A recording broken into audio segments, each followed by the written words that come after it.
सोचे 1960 की दहाई का इटली। एक अमीर सनतकार एक शिकायत लेकर पहुंचता है, मगर उसे जो जवाब मिलता है ना, वो ऑटोमोटिव तारीख की सबसे बड़ी दुश्मनी शुरू कर देता है।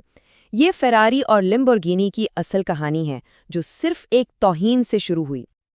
और वो तौहीन क्या थी? एन्जो फेरारी के बस चंद अल्फाज, तुम ट्रैक्टर बनाते हो, अपने ट्रैक्टरों तक ही महदूद रहो, बस इतनी सी बात। लेकिन इन अल्फाज ने ऐसी आग लगाई जो आज तक जल रही है। चलें देखते हैं कि ये सब शुरू कैसे हुआ। इस दुश्मनी से पहले ये कहानी बस एक आदमी और उसकी बिल्कुल जायज सी शिकायत की थी। एक ऐसा शख्स जिसे खुद भी नहीं पता था कि वो तारीख बदलने वाला है। ये हैं फेरुचियो लैम्बोर्गिनी। दूसरी जंग अजीम के बाद उन्होंने इटली के किसानों के लिए ट्रैक्टर्स बनाकर अपनी पूरी दुनिया बना ली। वो एक करोड़पति थे, आला दर्जे के इंजीनियर थे और उन्हें महंगी गाड़ियों का जुनून की हद तक शौक था। और यहाँ ना दो बिल्कुल अलग दुनियाओं का टकराव था।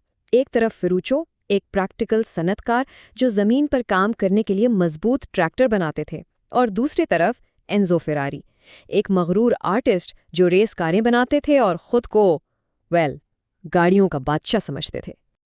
फेरारी जो के पास हर किस्म की गाड़ियां थीं, लेकिन उनकी सबसे अजीज चीज वो थी एक फेरारी 250 जीटी। क्या खूबसूरत गाड़ी थी, लेकिन इसमें एक बहुत बड़ा मसला था। और वो मसला क्या था? गाड़ी का क्लच बार बार फेल हो जाता था। सोचें, सिर्फ चंद हजार किलोमीटर के बाद ही जवाब दे देता। फेरुचियो आखिर एक इंजीनियर थे।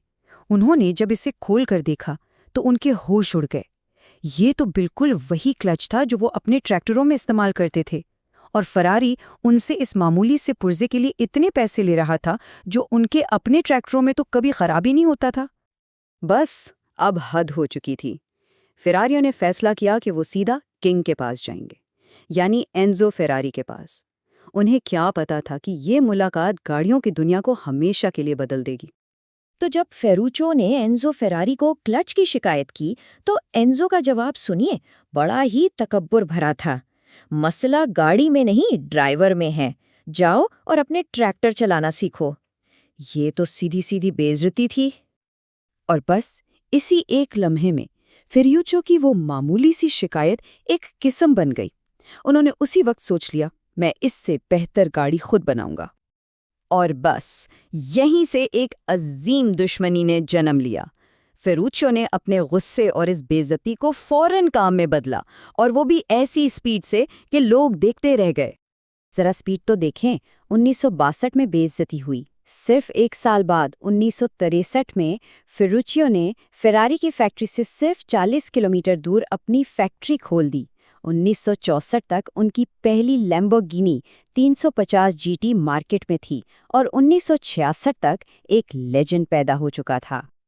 और ये जो इनकी पहली गाड़ी थी ना, लैम्बोर्गिनी 350 जीटी, ये फेरारी से ज़्यादा पावरफुल थी, ज़्यादा आरामदेह थी, और सबसे अहम बात, इसका क्लच लाजवाब था, बिल्कुल काबिल एतमाद। ये एन्जो फेरारी के लिए एक सीधा संदेशा था। लेकिन असल धमाका तो अभी होना था। उसके बाद एक ऐसी गाड़ी आई जिसने वाकई पूरी दुनिया को हिलाकर रख दिया और लैम्बोर्गिनी को एक जबरदस्त ताकत बना दिया। जी हाँ, वो गाड़ी थी म्यूरा। इसे दुनिया की पहली सच्ची सुपर कार माना जाता है। एक ऐसी गाड़ी जिसने परफॉर्मेंस और डिजाइन के मायने ही बदल दिए। म्यूरा एक इनकलाब से कम नहीं थी। इसका V12 इंजन गाड़ी के बीच में था। सोचें, उस वक्त के लिए कितनी नई बात थी। स्पीड 350 किलोमीटर फी घंटा, और उसके वो मशहूर सिजर डोर्स जो ऊपर की तरफ खुलते थे, वो तो जैसे मुस्तकबिल से आ गए थे। नतीजा, कहते हैं कि म्यूरा के एक ही झटके ने फरारी को 10 साल पीछे कर दिया था। तो आखिर में ये कहानी किस चीज़ की है? एक ताने से पैदा होने वाली लेगेसी की, एक ऐसी मीरास जो आज भी जिंदा है। जब फेरुचियो से पूछा गया तो उनका जवाब बड़ा ज़बरदस्त था। उन्होंने कहा, मैंने फरारी को हराया नहीं, मैंने एक बेहतर फरारी बनाई। मतलब उनका मकसद सिर्फ जीतना नहीं था, बल्कि उन्हें तो एक्सीलेंस का एक नया स्टैंडर्ड सेट करना था। हालांकि उन्होंने 1974 में कंपनी बेच दी, लेकिन वो रीजिंग बुल जो उन्होंने सिर्फ एक बेइज्जती के जवाब में बनाया था, वो आज भी पूरी दुनिया में हिम्मत और बगावत की एक अलामत है। तो सवाल ये है, क्या बेइज्जती का एक लम्हा वाकई दुनिया बदल सकता है? फेरुच्चो लैम्बोर्गिनी की कहानी देखें तो जवाब बिल्कुल साफ है, हाँ, बिल्कुल बदल सकता है। कभी-कभी किसी का किया हुआ एक ताना ही वो चिंगारी होता है जो किसी से कुछ गैर मामूली करवा देता है।